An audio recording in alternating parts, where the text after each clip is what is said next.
கோளியர்களும் சாக்கியர்களும் சமாதானம் செய்தார்கள் என்ற செய்தி கௌதமரின் மனதை கலக்கமடையச் செய்தது.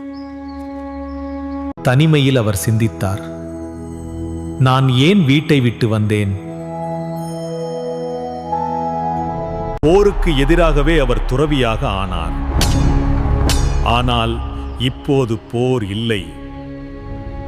போர் முடிந்தால்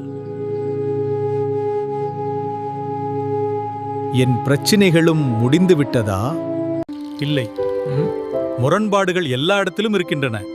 குடும்பத்தில், நண்பர்களில், சமூகத்தில், நாடுகளுக்குள் மட்டுமல்ல, வர்க்கங்களுக்கிடையேயான முரண்பாடே உலக துன்பத்தின் ஆழமான காரணம்.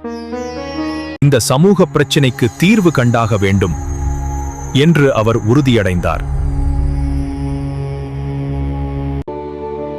அதற்காக எல்லா தத்துவங்களையும் அவர் சோதிக்கத் தொடங்கினார்.